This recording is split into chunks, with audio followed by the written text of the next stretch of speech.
thought that was good. All right. Watch this.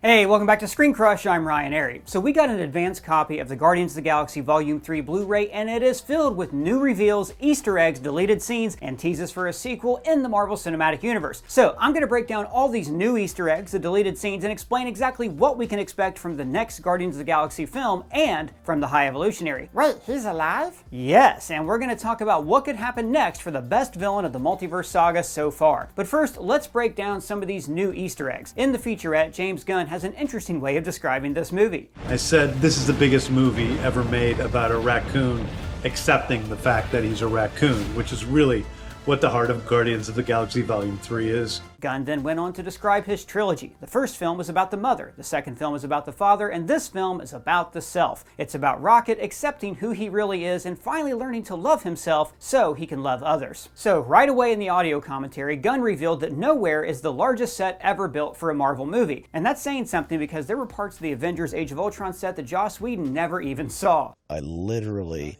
finished shooting on this set and on that day walked into a corner I had never been in. The set took up an entire soundstage and was several stories tall. No wonder they wanted to shoot the Guardians holiday special. I mean, they had the set, they might as well film extra stuff on it. The movie gives a larger role to Cosmo the Space Dog, played by Borat 2's exceptional Maria Bakalova. And More like Maria Bakalova. I love you so much. High five. But what we didn't realize before is that she was on set for all the Cosmo scenes, crawling around on all fours like a dog.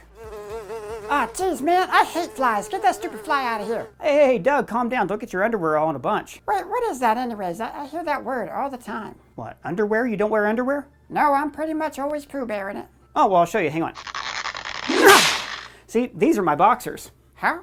How did you do that? What kind of underwear is this? Well, I'm glad you asked. These are sheath boxer shorts, which are perfect for hot weather because they keep all your bits from sticking to your legs in hot weather. Plus, they're the sponsor of this video. See, unlike traditional boxer briefs, sheath boxers have two compartments, including a little joey pouch for your stuff, which keeps everything nice, cool, and compartmentalized. That seems weird. I've been wearing these all day, and all I can say is they require no readjustments and there's no chafing. Sheath was actually invented by a U.S. Army vet who came up with the idea during his second tour in Iraq. And if anybody knows a thing or two about chafing, it's a soldier who served in the desert. These boxer shorts are perfect for the summer when you're out doing things and you want to stay cool and comfortable. Sheath also has super fast shipping and your order will arrive in just a few days. Take a look at all the reviews on their website for official proof. So click the link below and use the code CRUSH at checkout for 20% off if you want to keep your boys cool and comfortable for the summer. That's sheathunderwear.com/crush, or just click the link below and use the code CRUSH for 20% off. Now, back to what I was saying. James Gunn also talked about how close Rocket and Nebula had become during the blip. Since they were the only Guardians left, he confirmed that Rocket built a new arm for Nebula and that he completed her face. Rocket actually gave Nebula this new arm because, in the holiday special, she gave him Bucky's arm. Bucky's arm?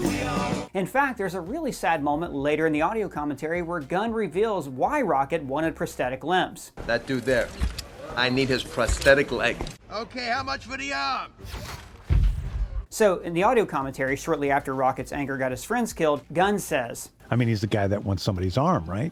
And look at his friends that he killed. What do they have? They have, not real arms. They have artificial limbs. That's so sad. yeah. And after Guardians 3, a lot of past scenes hit really hard, like Rocket and Peter flying. And me and my friends are gonna go flying together into the forever and beautiful sky. Or, this. All of the actors playing the animals were actually shot together in mocap suits, so you really can see elements of, say, Linda Cardellini's face in Lila. And get this, the actor who plays Floor also played the assistant to Nova Prime in Guardians 1 right here. As for the High Evolutionary, Gunn said that a major big-name actor was in line to get the role. Wouldn't say who it was, though. But after he worked with Chuck Woody Awuji on Peacemaker, he wanted the part to go directly to him. There were even cool things where, like, Awuji's audition for the role was filmed by DC, and the Justice League cameo in Peacemaker was filmed by Marvel. Anyways, he told Awuji that he got the part on the day they filmed the Peacemaker dance sequence. Also, apparently, the High Evolutionary's treatments make him also kind of intoxicated.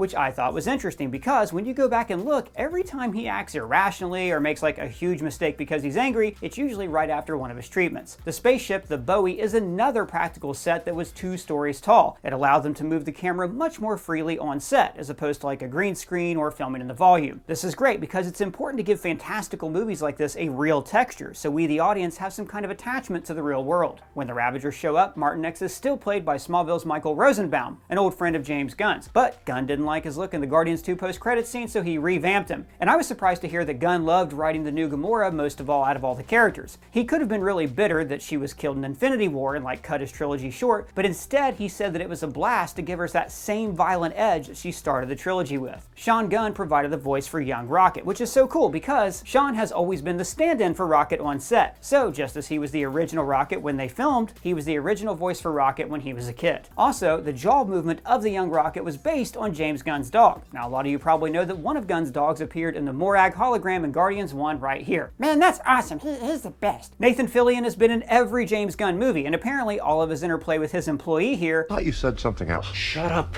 was worked out on set, just because this guy with the makeup was so funny and fun to work with. It's got that brand new Fuselix core. You know what I'm talking about? Oh, yeah.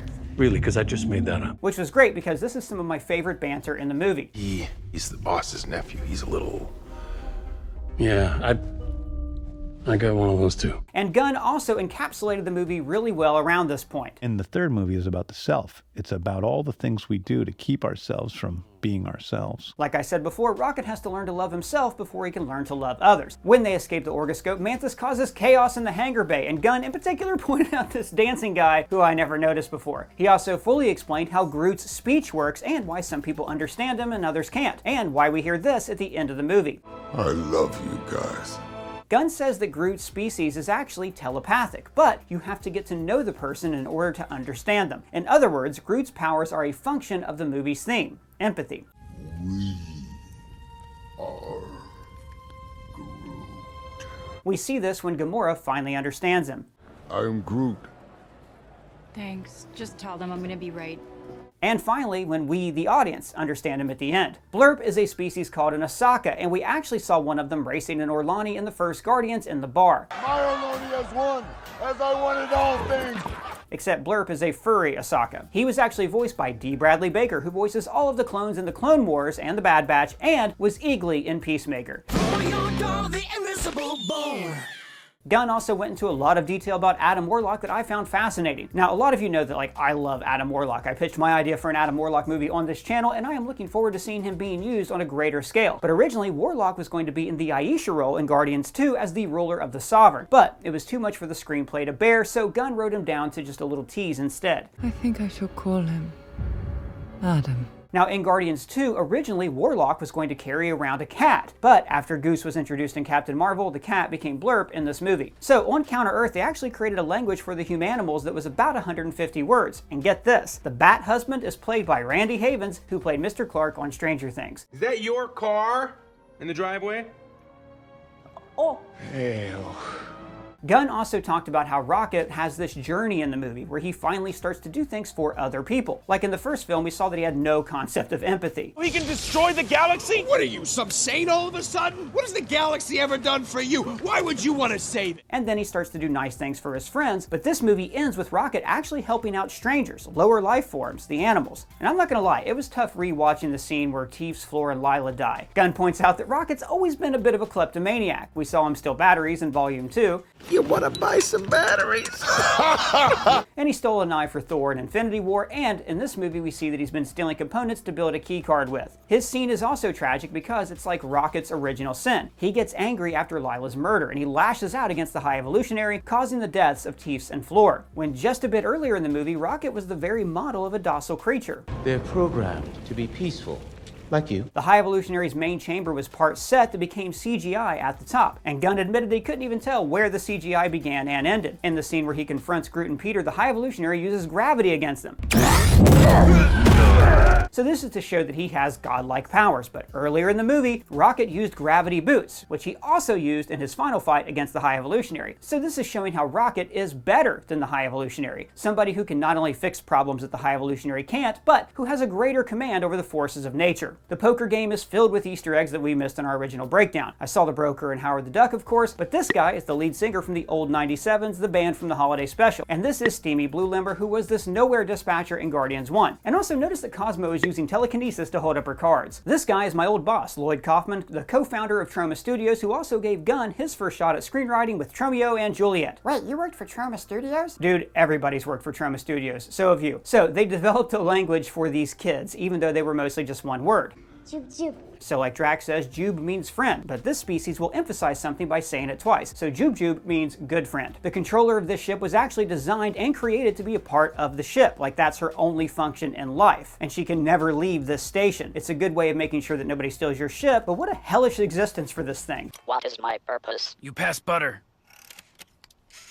Oh my god. This goes to show how the High Evolutionary believes that creatures are created for only a singular purpose, and not everyone deserves to live a life where you get to dance. This is when Gunn revealed that the movie had more makeup effects than any other film, actually beating out The Grinch That Stole Christmas.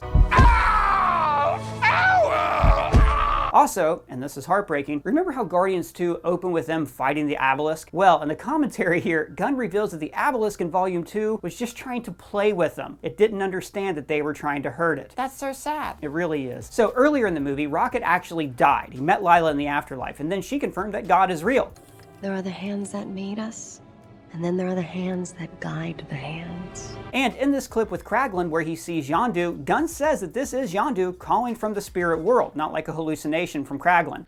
And at first, I just had his voice show up. I did, but I said, you know what? I think Kraglin might see him there, reaching to him from the spirit dimension. Which is yet another example of the afterlife in the MCU. We have the Soul World, the Field of Reeds, Valhalla, and now wherever the hell Yondu is. Gunn also confirmed the reason why Kraglin turned on Yondu in Volume 2. He was always jealous that Peter Quill was Yondu's favorite, and he got all of the attention over the years. I just gotta say it this one time, Captain. No matter how many times Quill betrays you, you protect him like none of the rest of us much matter. And this also ties in nicely with the holiday special when Kraglin talks about their Christmas with Peter. Then we have the No Sleep Till Brooklyn hallway fight, which we broke down in this video, by the way. Great video, you should really check it out. Gunn talks about how important the soundtracks were in these movies and why he thought it was important to incorporate the Zune and newer music. See, Peter in the first film was stuck in the 70s and 80s, so we get to see his taste in music evolve. And the Guardians' taste in music evolves as well as Rocket gets attached to the Zune. This evolution through the years of music is also symbolic of their evolution as people. Also, this weird little guy, that's played by James Gunn. And get this alien on the bridge is actually Pete Davidson. There's a longer extended scene of him and Peter Quill that Gunn decided was too distracting, so they kept Pete Davidson, but they gave him a CGI head. Remember, Davidson and Gunn worked together on The Suicide Squad. And Gunn talked about how this line hit very hard for him personally. I am Groot. He says, everyone deserves a second chance. This is because Gunn was fired from Disney for some really stupid tweets after writing Guardians 3. But Warner Brothers gave him a second chance with the Suicide Squad, and then Gunn was eventually rehired by Disney. And then the real tearjerker when Rocket sees the kids. He focuses on the little one, who is the runt of the litter, just like Rocket was. Listen to how Gunn describes this. Saving his own kind, he's saving himself, right?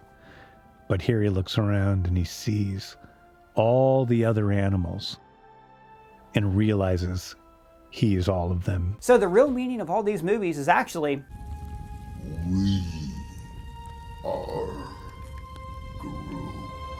the Guardians team up against the High Evolutionary, and Rocket, who is new to empathy, decides to spare his life. But they didn't leave him there to die. There's a deleted scene we'll talk about in just a bit that confirms he's alive, and also, during the escape, you can see Drax carrying him right here. When Star-Lord gets stranded in space, this is not CGI. They really did shoot Chris Pratt into space and he almost died. Wait, what, really? No, not really. But they did have him wear a practical effects mask. And earlier in the film when Nebula is carrying Star-Lord, that's actually a 30-pound Chris Pratt dummy that James Gunn started to keep in his office as a joke. And here we have the obvious Michelangelo reference to the Sistine Chapel, God creating Adam. But Gunn pointed out another Michelangelo Easter egg that I missed. Earlier in the movie, the way Adam is sitting with Aisha mirrors another Michelangelo masterpiece, the Pieta, where Mary cradles the body of Christ. Now remember this scene where Gamora finally understands Groot? I am Groot.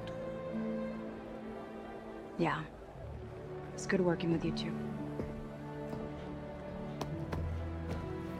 Now remember, this is a new version of Groot. This is the offspring of the Groot from the first film. Baby Groot, all grown up. That Groot grew up with Gamora as his mom, so it really hurts his feelings that earlier in the movie, Gamora didn't know him or understand him. I can't understand your accent. But now she does, and it means a lot to him. And then the dance party at the end. That's actually James Gunn doing Groot's dance moves, just like he's done in the previous 2 movies. And he gets really emotional talking about this in the commentary because Rocket was played by his brother Sean, and the 2 of them were getting to dance and make this movie together, just like they dreamed when they were kids. He even put his mom and dad in the credits, and this movie was made shortly after his father passed away, and it's dedicated to him. Also, there's a penguin dancing right here. Gunn also talked about the Star-Lord ending, the legendary Star-Lord will return tease. Now, at the time, I thought this might have just been a gag because it's Peter eating cereal, but he and Chris Pratt did talk about this, how seeing Star-Lord's adventures on Earth would be really interesting. Personally, I think a Star-Lord movie should be a stealth sequel to the Eternals, with Star Fox recruiting a half-Celestial, Peter Quill, to find the other Celestials and save the Eternals. Talked about a lot in this video. So that's enough of the Easter eggs, let's break down these deleted scenes. Starting with my favorite, when Warlock is just a bit too much. This scene is right after Nebula wounds him and he's with Aisha on their ship. Now, he is immediately acting like a big dumb kid. I will kill all your enemies for you. All right, my love. The movie is clear to point out that Adam was hatched from his pod too early, so he has this immense power but the mind of an adolescent boy. And this scene proves it. After Aisha blames the Guardians for all their troubles, Adam goes off on a rant. I will kill all your enemies for you. All right, my love. That just kind of evolves. I will stomp on their skulls. Thank you. Until finally, he sounds like a 10-year-old online playing Fortnite. I'm going to piss on their dead bodies and make love to their carcasses. And then, after she tells him that that's a bit too much, he nails this killer line. Well, it's what a man does, Mother. I love this scene because it gives Adam more of an arc throughout the movie. He starts off the film only caring about his own people and seeing everyone else as just someone to bash and smush. But by the end, he's joining in on the group hug. And by the way, James Gunn told him to join the group hug on set. It wasn't scripted. He just shouted in a microphone, "Get in there and do that hug." Point is, at the beginning, we see Adam behaving how he thinks a man should behave, and eventually he learns how to behave like a man. The next deleted scene is called a helping hand. It happens right after Batwoman falls down and Peter offers her a cloth for her wound. In our Easter egg video, I pointed out how this simple show of empathy connects the 2 of them, and how that mirrors Lila making a connection with young Rocket in the flashback. Just like in this movie, it's an emotional scene. Here, for your knee. But the moment of connection is undermined when Mantis says, I just saw him blow his nose into that. And this is what most of the deleted scenes are. They cut about half an hour of the movie by trimming fat and excess jokes, but it's really cool to see how much of Mantis's facial expressions are on palm and not done through CGI. Next, there's a scene where Drax is making an analogy and metaphor to Peter about lily pads. Now, in the movie, Peter pretty quickly gets wise to this. That's sort of an analogy. And I didn't know that you were capable of that type of thought.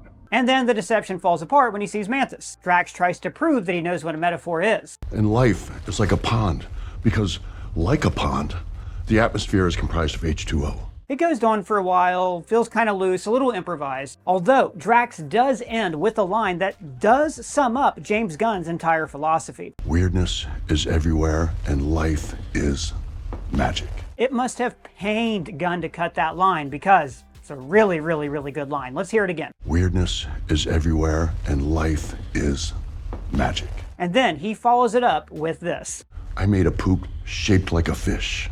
So let's move on. The next scene is during the High Evolutionary's monologue to Peter. But then he goes off on a very, very weird tangent. In case you haven't noticed, I'm weird. I'm a weirdo. After Peter says, I don't need another speech by some impotent whack job whose mother didn't love him, rationalizing why he needs to conquer the universe. The High Evolutionary responds with, My mother did not love me. Not after, at the age of 12, I grafted a face onto the family doll. Not her actual face, a genetic copy. What the f? Okay, so 2 things. That sounds like it was inspired by this scene in Invasion of the Body Snatchers, and 2, this is giving me like real Dr. Evil vibes. At the age of 14, as a roastery named Vilma ritualistically shaved my testicles. The next scene is called The Search for 89P13. It's pretty straightforward. After the pig woman, voiced by Judy Greer, fails to capture Rocket, this minion makes a report to the High Evolutionary. Now this scene is fascinating because it shows us just how practical the effects in this movie are. I mean, the monster here is in the mocap suit, but the pilot with the makeup effects is like there in the room. And Judy Greer's pig head was a real prop that they built just to throw it on the ground. It's probably why they hated to cut this scene. Also, this reveals that they have bacon in space. Depends on how much you like bacon. The next scene is one that I mentioned earlier, where Pete Davidson is one of the High Evolutionary soldiers. What are you doing here? Waiting for them to play Gangnam Style. I've been practicing all week. Now, he and Gunn are friends in real life, and it's a fun cameo, but like really totally distracting. When Peter's trying to hotwire the shields, there's a whip pan to Davidson and a surprise cameo. Yeah, you know, once it's purple, you could just go right through. So he is talking about the shields that we saw earlier in the film when they first broke into the orgoscope. So it's even more frustrating for Peter Quill and us, because we know that Peter knows what he's doing. He's already done it earlier in the movie. Next, there is an extended sequence of Peter escaping the ship. Now, it obviously wasn't finished because that would have been super expensive. But I love seeing action scenes like this in various stages of completion. Like, it's crazy how far in the process they get sometimes before they decide that a sequence is too long, too expensive, or just too much. Personally, I'm not a fan of really big extended set pieces like this because they're not grounded enough in reality. Kind of like the stair collapse in the Mines of Moria, or the lightsaber fighting in Revenge of the Sith when they're like on the top of the thing and the lava's falling. It just takes me out of the moment. I think digital effects have advanced so far that filmmakers really need to learn how to hold back in places where the environment starts to take focus away from the character. It is fun to see Chris Pratt doing some wire work in this, but the sequence is like best kept really short. Peter using the air hose to propel himself, followed by that devastating run-in with debris. That sells the scene way better when the sequence is short, in my opinion. And finally, we have the most important deleted scene that's actually been online for a while. We see that the High Evolutionary survived the destruction of his ship, and the Guardians have taken him prisoner. I am so excited for this scene because it means that, one, it's a better ending if the Guardians show him mercy, and two, it means that Chuck Woody Awoogie can play a role going forward in the multiverse saga. So let's look at this scene. Rocket gets to do the honors of locking him up in this very public cage in a public square, almost like he's being put on display to the people of nowhere so the children can come by and make jeers. That's not very merciful, person. Well, he did commit genocide. He deserves to be made fun of. We also see him try to reattach his face, showing us his vanity. Now, the reason he hates Rocket is because he sees himself as perfect and doesn't understand how his imperfect creation can be smarter than him. And it's also that his imperfect creation was able to sully his own perfection. So now, going forward, I am very excited to see where the High Evolutionary can appear again. For instance, if Kang is trying to remake the multiverse into a single universe that he controls, then the High Evolutionary would be of use to him. I could see these two in a team-up film trying to construct the perfect universe. Or we could see a live-action adaptation of the comics crossover, The Evolutionary War, when the High Evolutionary tried to remake all of Earth into a world in his own image. I could also see him being broken out of jail by the Eternals, so they could use his expertise in genetic manipulation to find a weakness within the Celestials, kind of like we talked about in this video. Who knows, maybe we could eventually see this guy find a redemption arc. It's never too late to stop being a dick. And then we get to see the recruitment of the new Guardians. Kraglin brings water to Phi Lavelle, who later joins the team, and then Adam Warlock, a key member of the current Guardians team in the comics. After he tells him his name, Kraglin says, Adam, no, Adam ain't no hero name. You need something metal. Something cool like Molly Hatchet, Iron Maiden, Def Leppard, something cool like that. And of course, those are actual heavy metal bands. After he replies that he likes the name Adam, Kraglin says, Adam by itself sucks. 5 minutes later. And then we see the people of Nowhere taking care of the High Evolutionary's refugees, a neat way to show that they are all now part of this community, as opposed to just Nebula telling us this later on. We're building a new society. I need all the support I can get for those children out there. And also, there's a monkey. This extended sequence really does hit home for me about the film's main theme of empathy. We see the people of Nowhere being empathetic to the High Evolutionary's refugees. We see Rocket being empathetic to the High Evolutionary. And I think this would have been a nice setup to the dance sequence at the end of the film, but you can understand why they cut it. We already have the people of Nowhere gathered together at the very end. It's incredibly uplifting, so maybe this extra scene was just a bit too much. But what do you guys think? Which deleted scene do you like the most? Are you excited to see the High Evolutionary in the future of the MCU? Let me know your thoughts down in the comments below or at me on Twitter. And if it's your first time here, please subscribe, smash that bell for alerts. For ScreenCrush, I'm Ryan Arey.